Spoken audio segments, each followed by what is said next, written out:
Surat edaran Kementerian Kesehatan yang diterbitkan pada 23 Juli 2021 menyatakan bahwa pemberian vaksin dosis ketiga atau booster di Indonesia hanya ditujukan bagi tenaga kesehatan dan tenaga penunjang di fasilitas kesehatan. Namun faktanya terdapat laporan yang menunjukkan bahwa pihak non-tenaga kesehatan ini juga dapat vaksin dosis ketiga. Dan untuk membahasnya, kita sudah terhubung melalui sambungan Zoom dengan ko-inisiator dari Lapor COVID-19 Ahmad Arief atau yang lebih dikenal dengan Mas Aik. Dan sebelumnya saya ingin juga menyampaikan bahwa kami sudah berupaya untuk menghubungi pihak Kementerian Kesehatan dan Dinas Kesehatan DKI Jakarta, namun belum ada yang bisa bergabung malam hari ini. Saya langsung saja ke Mas Aik. Selamat malam Mas Aik. Ini yang melaporkan temuan-temuannya, salah satunya adalah dari Lapor COVID-19. Apa saja temuan yang didapatkan oleh tim Lapor COVID-19 terkait dengan vaksin booster bagi mereka yang bukan tenaga kesehatan ini?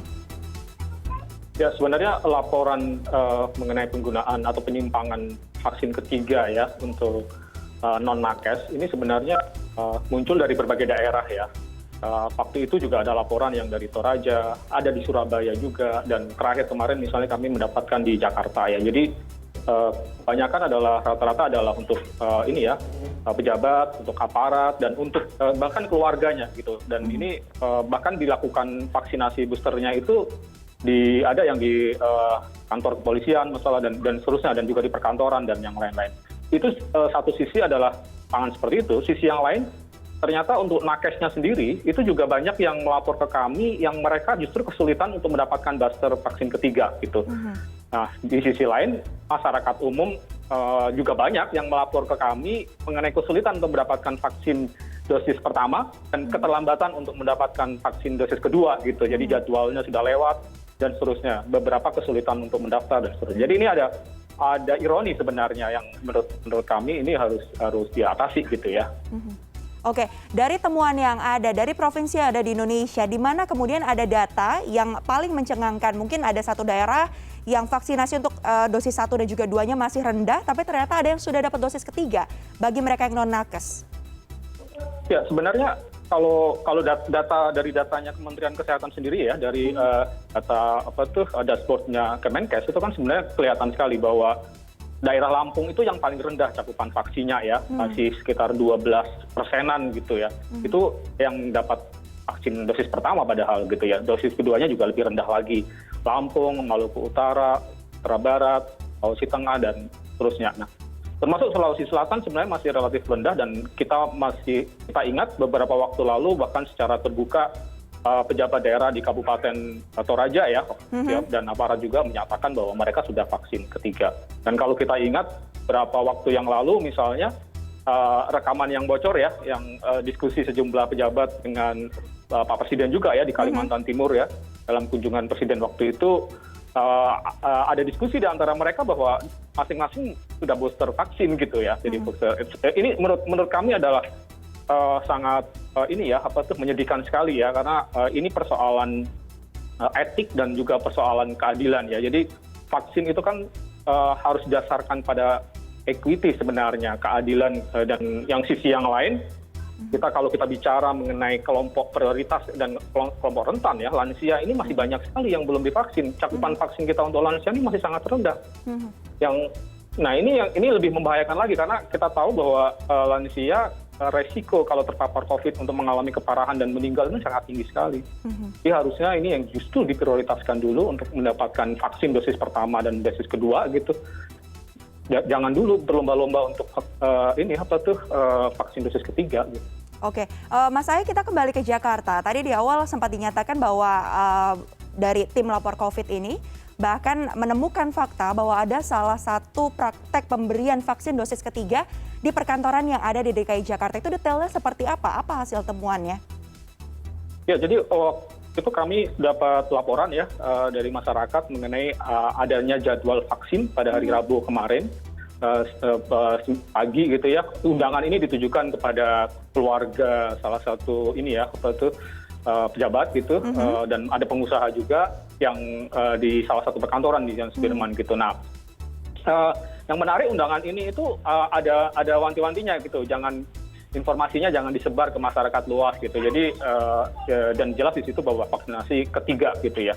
Nah, kemudian ada teman-teman yang ngecek gitu ke sana gitu paginya tempatnya rupanya kemudian karena kami ramekan ya waktu itu di sosial media dipindah tempatnya, tetapi dari informasi yang kami dapatkan ternyata tetap dilangsungkan hanya dipindah ruangannya. Jadi itu tanggal Rabu 8 September yang lalu. Jadi sebenarnya diam-diam sebenarnya praktek ini dilakukan gitu ya, dan ini kembali kepada persoalan bahwa seharusnya memang ada transparansi ya. Jadi aturan kan sudah jelas ya, surat edaran Kemenkes bahwa booster ini hanya untuk nakes gitu ya, dengan alasan bahwa memang nakes memiliki resiko yang paling besar gitu dan seterusnya gitu. Sebenarnya secara global juga WHO kan juga sudah mengingatkan ya, kemarin terakhir beberapa hari lalu Sekjen WHO mengingatkan bahwa sebaik negara-negara ini menghentikan booster dulu minimal sampai akhir tahun ketika cakupan vaksinasi ini sudah relatif merata gitu.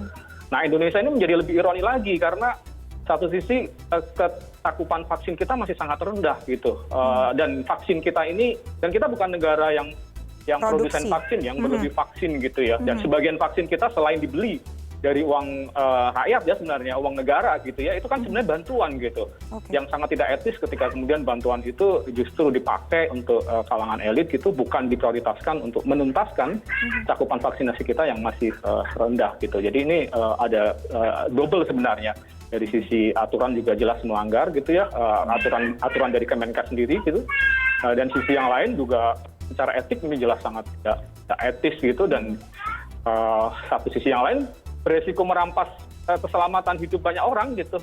Jadi menurut kami ini sangat kompleks ini ya, sangat kompleks gitu sebenarnya ininya, pelanggarannya gitu. Dan vulgar sebenarnya, walaupun dilakukan diam-diam, ya tetap ternyata laporan cukup banyak yang masuk. Iya, satu pelanggaran yang kompleks. Tapi ketika kita kemudian mengalihkan atau mencari tahu informasi tanggapan dari pihak pemerintah ini, Dinas Kesehatan DKI Jakarta, Kepala Dinasnya bahkan mengaku tidak mengetahui adanya vaksin ketiga bagi non-nakes di Jakarta. Sementara itu Kementerian Kesehatan kemudian menyatakan bahwa sanksi-sanksi ini harusnya diberikan oleh pihak Dinas Kesehatan. Karena kan bagaimanapun juga setelah menandatangani Fakta Integritas, Dinkes inilah yang menjadi pengelola, kemudian bertanggung jawab atas pengawasannya juga gitu. Nah, kalau melihat kasusnya seperti ini, ada benar-benar di depan mata, apakah ini kemudian menunjukkan lemahnya pengawasan dari pemerintah, baik itu pusat maupun daerah, dan sebaiknya apa sanksi yang memang seharusnya ditegaskan terkait dengan hal ini, Mas Aik? Ya, jadi kalau menurut kami sih memang harus ada ini ya, kepastian gitu ya, kepastian hukum juga gitu. Sanksi kan jelas tuh ada pelanggarannya gitu. Saya ini mungkin juga terkait sama, kalau daerah kan berarti kan melalui Menteri Dalam Negeri misalnya, dan tapi sisi yang lain kalau kita ingat beberapa waktu lalu ya, pengakuan sejumlah pejabat sudah mendapatkan booster ya, tervaksin kepada Pak Jokowi sendiri gitu. Saya pikir seharusnya Presiden juga bersikap tegas ya, bahwa minimal mengingatkan kepada jajaran di bawahnya bahwa sekarang belum saatnya seharusnya melakukan booster di antara kalangan mereka gitu, karena aturannya sendiri juga jelas tidak seperti itu. Sisi yang lain tadi secara etik kan ini sangat menciderai sebenarnya, menciderai prinsip-prinsip keadilan gitu ya, karena rakyatnya yang masih kesulitan untuk vaksin, sementara aparat dan pejabat ini kan salah satu yang paling bertanggung jawab juga untuk menyelamatkan masyarakatnya gitu. Jadi ini akan menciderai kepercayaan, dan bahkan bisa, kalau kami bilang bahwa ini bisa merampas hak masyarakat untuk selamat ya, karena kita tidak bisa bilang bahwa nyawa si pejabat ini lebih tinggi posisinya dibanding nyawa rakyat biasa gitu. Namanya nyawa itu kan sama sebenarnya posisinya gitu. Jadi setiap orang berhak di negara ini untuk mendapatkan akses terhadap vaksin gitu, yang dibeli oleh negara ataupun dari bantuan negara. Baik, karena pada dasarnya itu semua datangnya juga dari uangnya berasal dari negara, yang berasal dari rakyat pula, dan ada juga sumbangan dari pihak asing yang diharapkan bisa digunakan sebaik-baiknya ya Mas Aik ya, kepada masyarakat yang memang betul-betul membutuhkan. Nah, terkait dengan fungsi pengawasan dan juga pembinaan dari vaksin dosis ketiga ini kan kalau dari aturan memang diserahkan kepada Dinas Kesehatan terkait. Nah, melihat kondisi saat ini, buktinya banyak yang masih terjadi. Apa kemudian usulan yang sebaiknya dilakukan oleh pemerintah? Pengawasan seperti apa Mas Aik yang sebaiknya dilakukan pemerintah agar benar-benar transparan pemberian vaksin ini di Indonesia? Ya, yang pertama kalau menurut kami harus dilakukan audit ya, audit mengenai vaksinasi yang sudah didistribusikan, misalnya berapa banyak, kemana dan seterusnya, itu sebenarnya harusnya jelas gitu ya. Jadi misalnya ini terkait sama vaksin Moderna saja yang bantuan sekitar 8,5 juta gitu ya. Untuk nakes kan seharusnya kan 1,5 juta gitu. Lalu sisanya itu kemana saja gitu, rinciannya kemana. Seharusnya publik bisa melihatnya gitu. Jadi memang jadi sistem informasi yang seharusnya memudahkan masyarakat untuk memantau itu juga gitu. Karena ini kan barang publik ya, dan hak masyarakat untuk tahu juga gitu. Jadi auditnya juga sebenarnya bisa juga melakukan audit independen kalau memang mau. Karena ini kan persoalan tadi kembali adalah persoalan trust gitu ya. Jadi dan kalau menurut kami ya harus dilakukan audit ini, audit secara independen, dan kalau memang ada pelanggaran ya harus ada sanksi. Kalau memang jelas ya aturannya seperti itu, kan aturannya masih belum berubah gitu. Jadi ini kalau dibiarkan terus-menerus ya seperti menunjukkan pelanggaran yang di depan mata gitu, yang membiarkan pelanggaran yang ya, vulgar gitu ya. Iya. Jadi kayak banalisasi pelanggaran sebenarnya, jadi banal gitu. Oke, baik. Berarti adanya audit independen diharapkan bisa dilakukan untuk bisa sama-sama mencapai transparansi. Vaksin ini sudah masuk berapa, kemudian yang sudah disuntikan berapa, kepada siapa saja, dan apakah tepat sasaran atau tidak. Mas Aik, terakhir, pemerintah juga menyatakan wacana untuk adanya vaksin berbayar. Ini rencananya adalah di tahun depan. Jadi dipersilakan untuk kemudian mendapatkan vaksin dengan membayar sendiri gitu, secara mandiri. Bagaimana pandangan tim Lapor COVID terkait dengan wacana ini?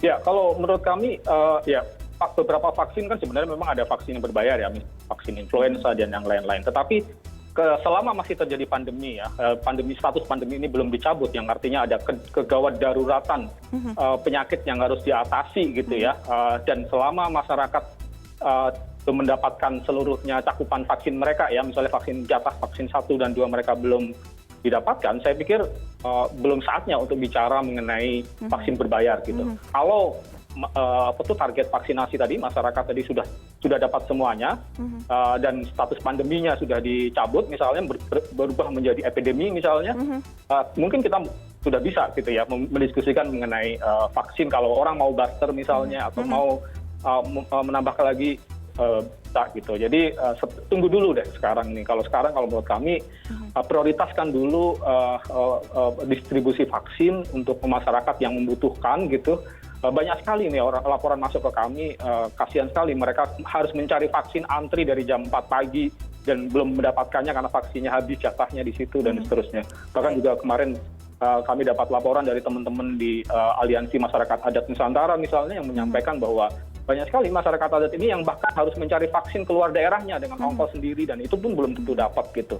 Nah ini menurut kami butuh kepekaan dan mengetuk rasa keadilan juga gitu, dan tolong deh prioritaskan keselamatan masyarakat, karena tidak ada yang seharusnya diistimewakan di sini gitu. Baik. Setiap rakyat adalah sama gitu.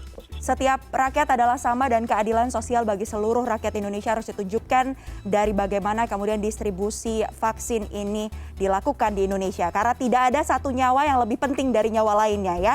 Terima kasih banyak Mas Ahmad Arief yang merupakan ko-inisiator dari Lapor COVID-19 sudah bergabung bersama kami malam hari ini di CNN Indonesia Connected. Terima kasih, selamat malam.